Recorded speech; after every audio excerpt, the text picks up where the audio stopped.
Ƙungiyar ɗaliban Najeriya za ta fara zanga-zanga a ranar Litinin domin tsare Aminu Muhammad da uwar gidan shugaban ƙasa Aishabuhari ta yi.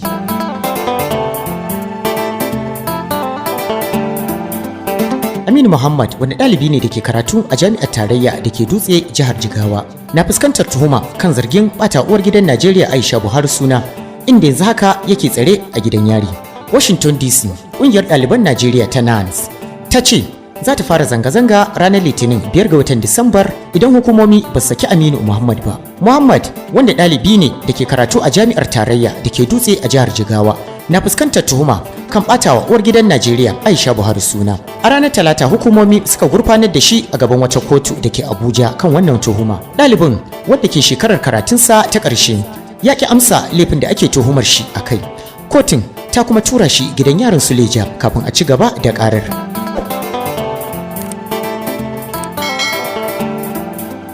Sai dai cikin wata sanarwa da ta fitar a ranar Alhamis, ƙungiyar ɗaliban ta NANS ta ce abin ya kai makura. Ya ku ɗalibai, duba da cewa mun bi dukkan zaɓin da muke da shi domin kaucewa 'yan fito na fito a ƙoƙarinmu na ganin an saki ɗaya daga cikin mambobinmu wanda aka kama, aka azabtar, aka ci mutuncinsa, sannan jami'an gwamnati suka tsare shi.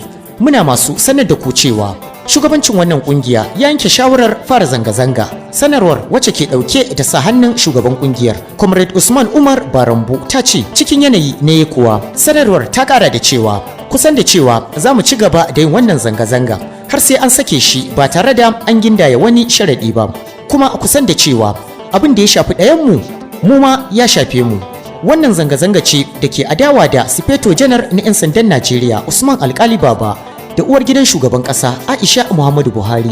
Shugaban ƙungiyar ta NANS Barambu ya ƙara da cewa cikin sanarwar ana dai tuhumar Muhammad ne bisa wani saƙon Twitter da ya wallafa a watannin baya, wanda ya ce mamakin ci kuɗin talakawa an ƙoshi, lamarin da ya kai ga jami'an tsaro suka bi shi har farfajiyar jami'ar da ke Dutse suka kama shi tare da ta sakeyarsa zuwa birnin Abuja kamar da rahotanni suka nuna.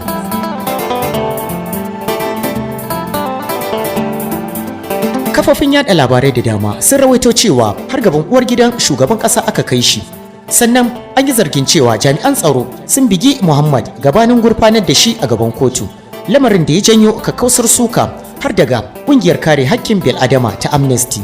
Tunda wannan al'amari ya faru, jami'an tsaro Aishabuhari da ita kanta a fadar shugaban ƙasa ba su ce uffan ba, kuma dukkan yunkurin jin ta bakin uwar gidan shugaban ƙasar da jami'an tsaro ya ci tira. Sai dai duk da suka da suke sha, wasu da dama na ganin matakin da jami'an tsaron suka ɗauka akan ɗalibin yayi daidai, duba da yadda ake zargin wasu na yin amfani da kafafen sada zumunta wajen yin ɓatanci ga mutane.